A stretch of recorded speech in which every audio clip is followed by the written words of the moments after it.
A 4 años atrás inició, de mi punto de vista, una fuerte relación entre Volkswagen y la UPAEP en el desarrollo de la ciencia tecnológica de la ingeniería en la UPAEP, llevándonos a la práctica, al acercamiento entre la universidad y la industria automotriz. Hoy, en ambos los lados, vivimos los frutos de esta relación. No solamente son los alumnos de la UPAEP ganadores de varios concursos a nivel nacional en México, pero también Volkswagen como empresa y consorcio crece en este magnífico estado. Todo esto ha sido posible porque nosotros y las personas en Puebla han creído en la posibilidad de hacer de Puebla uno de los núcleos automotrices en México. Para nosotros es muy significativo el poder ser parte de la historia de Volkswagen en esta vinculación que verdaderamente ha sido muy fructífera.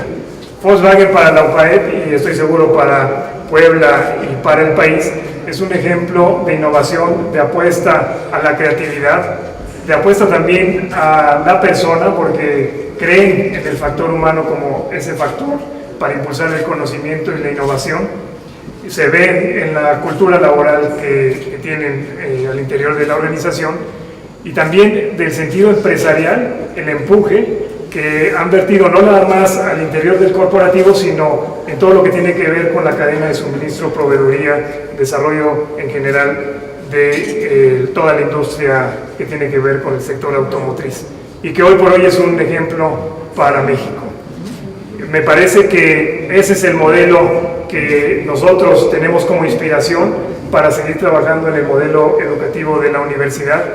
Y esta oportunidad de inaugurar esta celda dinamométrica es precisamente también apuntalar la apuesta de la universidad por la contundencia de sus programas académicos, generar oportunidades para la innovación y la investigación y, como ya se ha dicho, saber aprovechar esta inversión, estas facilidades que tenemos ahora para vincularnos más fuertemente con la industria.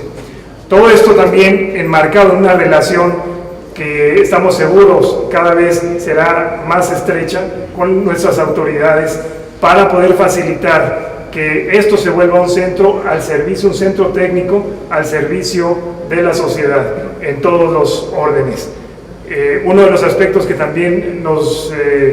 creemos, somos fervientes impulsores es el tema de ese sentido de emprendedurismo. El muchacho, el estudiante que tiene ese afán por ser intraemprendedor, como hemos dicho, dentro de los corporativos, pero también emprendedor en el sentido de encontrar nuevas oportunidades a partir de esta familiaridad que tienen con la tecnología y con la innovación.